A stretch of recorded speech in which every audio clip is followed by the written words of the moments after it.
Thank you. I appreciate that. So Laura Lee, Brian, really love your videos. Really love it. Thank you. I appreciate that. So I love doing this. I mean, it was kind of the only drawback to it is the censorship nowadays. You always just wonder like, oh, am I going to get hit? And I've already been hit once, and it's really disheartening when that happens. But overall, I can say like, it's a blessing to be able to do this for work because I couldn't go back into the corporate world after what happened, with all the fallout that I had and then getting addicted to prescription pills because I was addicted to Xanax and Klonopin.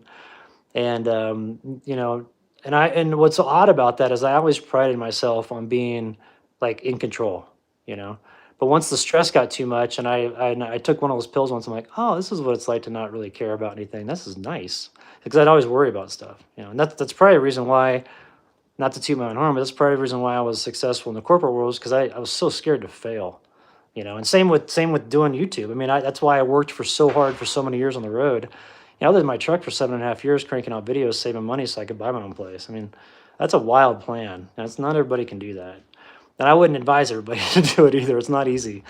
And when I got sick, and then when Sierra got cancer, I was like, okay, it's time to get off the road. But now, I'm really excited to get back out again and battling. Yeah, I have so much more of a better life than the corporate world, and I kind of wake up in the morning. I'm like, is this a dream? Because I always thought when I was in the corporate world, I was like, I was meant to do something more than just take orders from somebody who all I'm doing is making them money because I was in sales. And when I first started out in sales, I really loved it because I worked with a bunch of local companies. I worked in the real estate industry, so I did like online sales. I worked for a sister company of Realtor.com. And so let's see, Mike, right here, right? Oh yeah, Mike, everything's going good with Meadow. She's doing better. But so I worked for them, and it was great. I really enjoyed it. But I I noticed that um, once the local companies started to get gobbled up by these publicly traded companies, good luck getting paid. Like, and especially you'll never get paid on time ever. Like, I remember, so I had two stints in Denver with the corporate world. The first one was from 1998 to 2003, and it was great. And I had a bunch of friends that were actually, my customers, and they're friends, and we'd go hang out all the time. It was fun. And then it got just totally, annihilated when the big corporate companies came in, because the first thing they did is they come in, they clean house, they get everybody out of there. Well, everybody that was like, I had a really good relationship with the CFOs or the accounting people, whoever was in charge of paying the bills. So I would always get paid on time. As soon as the national companies took over, never got paid on time. And then you call them up and say, hey, where's my payment? Hey, we'll get your prepayment to you next week. I'm like, it's not a prepayment if it's 2 months late. Like, how come you can't figure that? And I started saying this to people because I finally got fed up. And then it was kind of funny because I don't think these people knew it, but I was on an email string with a bunch of builders, and I was going through and I was having a tough time. On paper, it said I had $66,000 in the bank, but I had been broke for 3 days and I hadn't eaten in 3 days because no because I had a list of receivables that was like 10 pages long, and some of it was as old as like 6 months old. And these companies are still calling, hey, yeah, we need service this week. I'm like, why haven't you paid me yet? So I started going nuclear on people. I'm like, until you get smart to figure out how to pay me, I'm not staffing your stuff. And I'd say stuff like that to them. And I went off on some of the people. There was this gal that worked for Century Communities, and she was the president of them. And they had just went public, and they thought they were such hot stuff. And they couldn't ever figure out how to pay an invoice. And after racking up I'd paid out of pocket about $20,000 in payroll, paid the payroll tax, paid the insurance, and here I am waiting to get paid from a publicly traded company that just went public and has $400 million of cash on hand, and they can't figure out how to pay my $40,000 in bills. And here I am, a small guy. I'm not their bank, you know, and they would look at me like I was arrogant. So I got copied on this email, and I don't think they knew it. But they're like, I can't believe Brian's still in business with the way he talks to us about our bills. And I'm like thinking, you have no clue what it's like to be in this position because you've always worked for someone else. Okay, until the onus is on you. I had a $10,000 a week payroll. Okay, you don't pay me for 5 or 6 months. That's gonna hurt, you know. And so this lady, I walked into their office, and I walked up to the front desk, and I said, I've been getting the runaround from your company, and I told this to the receptionist. I go, look, you're not in charge of this, so don't take this personally. but your company, Century Communities, has been promising me payment now for months and months and months. So I'm not. So if I walk out of here without a payment, the next person who walks in is my lawyer, and he is a 5'3" Jewish guy from New York. You want to mess with him? And I was like, he will tear you guys a new one.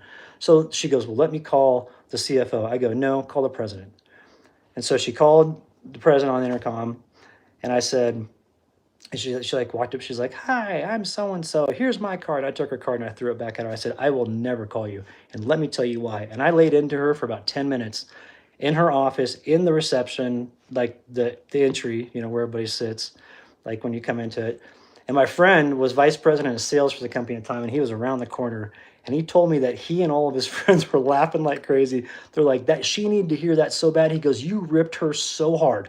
And he goes, every single time she tried to say something, you cut her off and you just bust out. You didn't do this, you didn't do that. And there were so many times they would call me. There was one time I was in Utah. They called me, they said, hey, we need you to come back because we got your payment, and they owe me like, it was like $40,000 at the time. Like, hey, we got your payment. And then, and also we want to talk to you about some new projects. So I leave Moab. I'm having a ball out there with Sierra. I leave Moab, I drive back, I get there, we talk about the new projects. I go, where's my check? Oh, we forgot to cut that check in the face. And that's what I told him. I was so angry. I was this close to being arrested for assault because I'm like, I drove 8 hours to come back here for this meeting, and you told me that you would pay me, that you get caught up on everything, and yet here you are screwing me over again. That happened time and time and time again. I started tracking from when it was a local company. I got paid about 87% on time. After all my clients have basically been gobbled up, except for like 2 of them, all of them were purchased by these national companies. From that point on, I was only paid on time 9 weeks out of 254 weeks. And corporate America is the problem for it. It's all this crap of money over people. They look at me as a vendor. Then there's plenty of other sign companies out there. We just won't pay them. We'll just run them along. And I had a Richmond American Homes, which is MDC Holdings. They called me up and, oh, we'd love to work with you. We hear you're great, because I always had like the best team. And they were like, yeah, we want to do about $60,000 a month in business with you. And I said, okay, well that'll require a $180,000 down payment. And they said, what?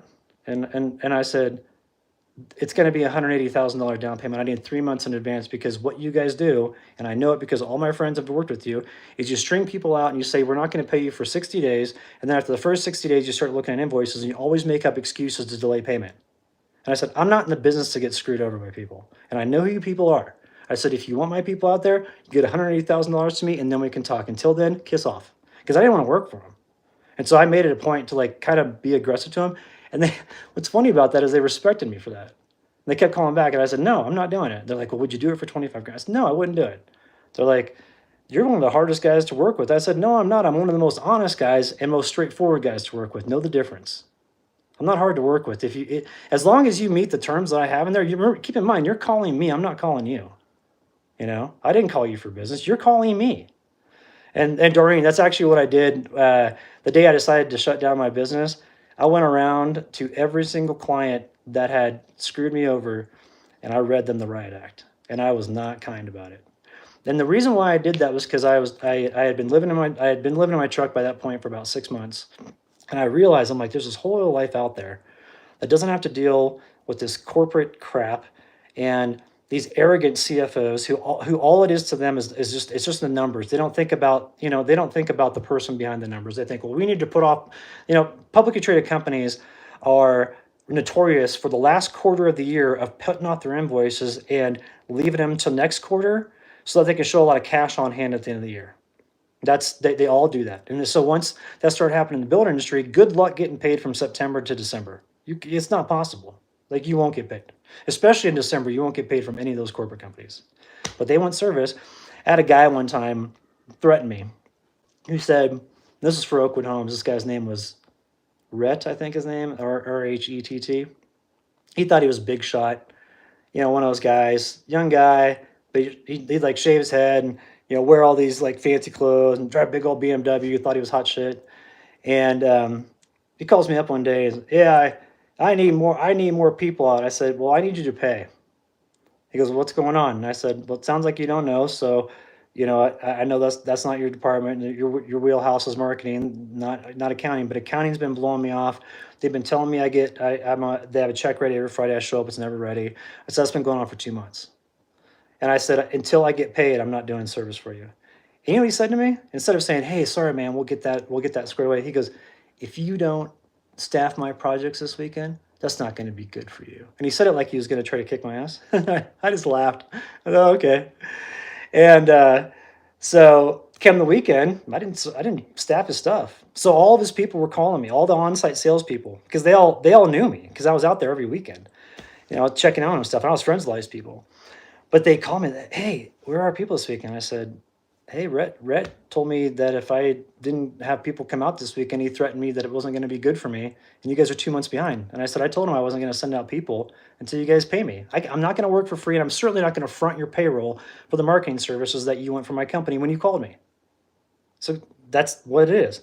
I guess that sales meeting that next on that Monday, and was just like all the salespeople went off on Red, and I was glad because I'm like, dude, you're so arrogant. I mean, to sit there and threaten me when you owe me like I think they owe me like 20 grand at the time, which to them is a drop in the bucket. Heck, they make plenty more than that on each home they sell, and just they were selling like 1,000 homes a year, so they're making plenty of money. What it was is like these companies, I feel like they get too big and they start making a lot of money and they think they can just blow off stuff. Ah, don't worry, just call somebody else. We'll get somebody else in the Rolodex, and don't worry about that vendor, no big deal. Well, after a while, you run out of people because you piss everybody else in the market and they won't work with you anymore. Like Century Communities, I don't know how they're still working in Denver because every single subcontractor there thinks they're a total joke, and they're like, "I will never work with them." I know companies that went under because they hide Meadow, the Century Communities would hijack people like these small subcontractors, like tile people and stuff like that. They'd rack up so much bills with them and then not pay. Those people would go out of business. Like, who does that? You know? And there's a reason why corporate America has a horrible stigma to it, and it's not because they just it's just this whole profits over people when it comes to anything. It's just pathetic. And so that's why I'm so glad that I got out of that because I felt like I was 40, I was making good money. It wasn't like I was having like, well, on paper I was making good money if I could get paid. So when I did get paid, it was nice, but it was just always just this fight to get paid. But it's like I started thinking, I'm like, if I don't make a switch now and make a total jump out of this, what's going to happen is I'm going to toil away for the next decade to get more frustrated with life and all that stuff. And the only thing that'll be different is I'll just be older. I'll just be dealing with the same problems. I'm like, I don't want this anymore.